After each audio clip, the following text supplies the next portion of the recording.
Damai Tuhan kita Yesus Kristus menyertai kita. Saudara-saudara, setelah seorang laki-laki mempunyai istri, tentu saja keduanya berharap akan memiliki anak. Dan itu proses di dalam kehidupan manusia yang wajar, yang diharapkan oleh orang pada umumnya. Nah, kemudian para guru hikmat dalam kitab Amsal itu juga mengajarkan tentang pentingnya mendidik anak. Dalam kitab ini di bab 23 ayat 24 dikatakan begini: Ayah seorang yang benar akan bersorak-sorak. Orang yang mempunyai anak yang bijak akan bersukacita karena dia. Orang tua yang memiliki anak yang benar, anak yang bijak, akan berbahagia, akan bergembira. Tetapi tidak dengan sendirinya anak itu langsung menjadi benar, langsung menjadi orang yang bijak. Orang tua bertanggung jawab untuk mendidik anak-anaknya supaya menjadi anak yang bijak, anak yang benar. Kemudian dalam kitab Amsal diingatkan tentang pentingnya mendidik anak ini. Kita bisa lihat di Amsal bab 29 ayat 17. Didiklah anakmu, maka ia akan memberikan ketenteraman kepadamu dan mendatangkan sukacita kepadamu. Dalam Amsal ini jelas para orang tua diingatkan supaya mendidik anak. Dan kalau orang tua mendidik anak dengan benar, maka orang tua itu sendiri yang akan merasakan ketenteraman, akan merasakan sukacita. Kenapa? Mereka melihat anaknya hidup benar, anaknya hidup dengan sejahtera. Nah, kemudian dalam Amsal-Amsal yang lain, saudara-saudara, kita akan lihat bagaimana pentingnya mendidik anak ini. Bahkan dalam kitab Amsal ditunjukkan, nggak masalah kalau orang harus mendidik anak-anak mereka dengan keras. Kita lihat sekarang Amsal 13 ayat 24. Siapa tidak menggunakan tongkat membenci anaknya, tetapi siapa mengasihi anaknya menghajar dia pada waktunya. Amsal ini tentu saja tidak bisa dibaca secara harafiah belaka, tetapi perlu dipahami apa yang sebenarnya dimaksudkan. Kalau hanya dipahami secara harafiah, siapa tidak menggunakan tongkat membenci anaknya, berarti kalau orang mau mengasihi anaknya, maka dia harus menyediakan tongkat dan harus sering memukul anaknya. Tetapi tentu saja bukan itu yang dimaksudkan. Kita berhadapan dengan cara mendidik anak di zaman kuno, ketika cara yang bisa dikatakan keras, memukul dengan tongkat, itu masih dilakukan.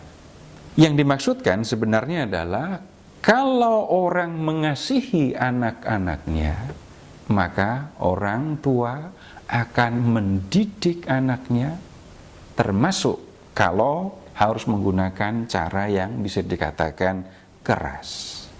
Kemudian di Amsal yang lain, Amsal 19 ayat 18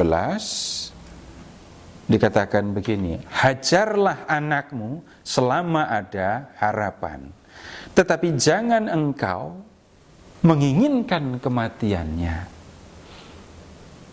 Jadi hajaran, pukulan diberikan kepada anak itu tujuannya untuk mendidik, bukan untuk membunuh.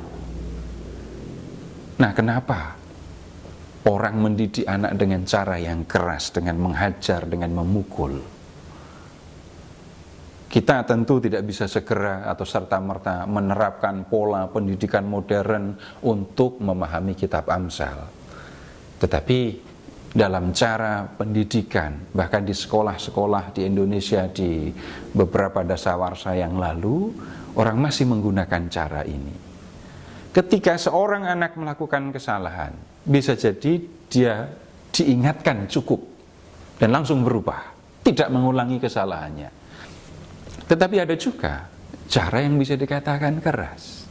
Anak melakukan kesalahan, kemudian anak dipukul dengan tujuan mengingatkan supaya anak ini tidak melakukan kesalahan yang sama. Jadi dengan memukul, orang tua mengingatkan supaya anak tidak melakukan kesalahan. Kalau sampai anak ini melakukan kesalahan lagi, ya dipukul. Makin lama, kesalahan anak akan menjadi minim. Dia akan ingat, kalau saya melakukan ini, saya akan dipukul. Kalau saya melakukan kesalahan ini, saya akan dipukul. Maka kemudian itu akan menolong anak untuk tidak melakukan kesalahan. Dan ingat, ini guru hikmat ini tadi mengingatkan, jangan menginginkan kematian. Memukul anak, menghajar anak untuk membuat anak menjadi lebih baik. Bukan karena orang tua benci kepada anaknya dan mau menyingkirkannya. Lalu kita lihat di Amsal 23 ayat 13 dan 14. Jangan menahan didikan bagi anakmu. Ia tidak akan mati kalau engkau memukulnya dengan rotan. Engkau memukulnya dengan rotan, tetapi engkau menyelamatkan nyawanya dari dunia orang mati. Jangan menahan didikan bagi anakmu. Jangan kamu menolak untuk mendidik anakmu. Jangan kamu menunda untuk mendidik anakmu. Kalaupun kamu harus mendidiknya dengan keras, dengan pukulan rotan, dia tidak akan mati. Karena ingat, pukulan diberikan bukan karena benci, bukan karena mau membunuh, tetapi karena mau mengingatkan supaya anak tidak melakukan yang salah. Nah, kalau orang tua mau mendidik anaknya, maka sebenarnya dia menyelamatkan anaknya itu. Makin lama dia dididik, makin lama dia diajar untuk membedakan mana yang benar dan mana yang salah, maka makin lama juga dia akan tahu mana yang benar dan punya keberanian untuk memilih melakukan yang benar. Kalau tidak, dia akan memandang yang salah itu sebagai benar, apa yang menyenangkan itu sebagai benar, tetapi dia tidak mengerti apa yang sebenarnya harus dia lakukan, apa yang sebenarnya harus dia kerjakan. Dengan mendidik anak seperti ini, guru hikmat jadinya mengingatkan, kalau kamu mendidik anakmu, maka anakmu akan hidup benar, dia akan hidup bahagia nantinya.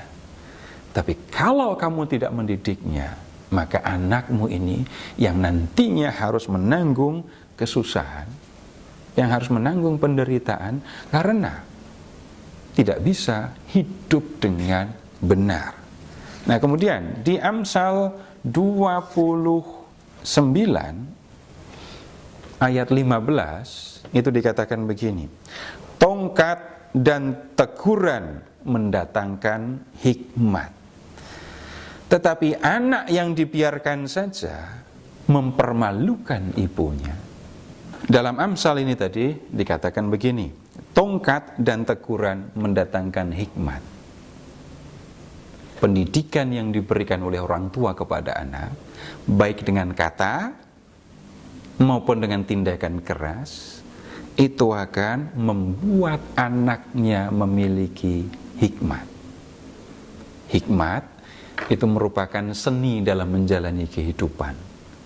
Orang yang berhikmat itu memiliki di dalam dirinya pengetahuan tentang kehidupan. Dia bisa membedakan yang ini benar, yang ini salah. Dalam situasi seperti ini yang benar. Dalam situasi yang seperti ini salah. Dan kemudian, orang yang berhikmat itu juga memiliki keberanian untuk melakukan yang benar.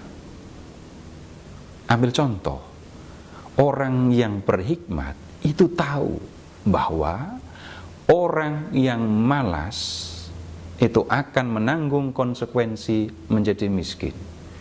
Maka orang berhikmat tidak akan menganggur, tidak akan diam. Dia akan bekerja untuk mendapatkan hasil yang penting untuk kehidupannya. Makanan, pakaian, dan seterusnya. Nah, anak yang seperti ini, yang memiliki hikmat, itu akan menjalani kehidupan dengan benar, baik terhadap dirinya maupun terhadap sesama, dan dia akan berbahagia. Orang tua yang memiliki anak yang seperti ini akan berbahagia. Tetapi kalau sampai anak itu tidak dididik, dan konsekuensinya adalah anak tidak bisa membedakan mana yang benar, mana yang salah, maka dia akan hidup hanya mengikuti apa yang menyenangkan dan tidak menyenangkan. Dia tidak bisa berpikir jauh, dia tidak berpikir tentang kebenaran, tentang konsekuensi, dan seterusnya. Akibatnya apa? Dia tidak akan berbahagia di dalam kehidupannya. Ambil contoh, orang yang malas itu tidak akan berhasil dalam hidupnya. Itu sudah disampaikan di Amsal-Amsal yang lain. Tetapi anak yang dibiarkan saja hidup malas, maka pada waktunya nanti dia akan menanggung konsekuensi. Dia tidak biasa bekerja untuk dirinya sendiri, dia tidak akan mendapatkan hasil untuk dirinya sendiri, dan itu akan menyusahkan diri, menyusahkan juga keluarganya.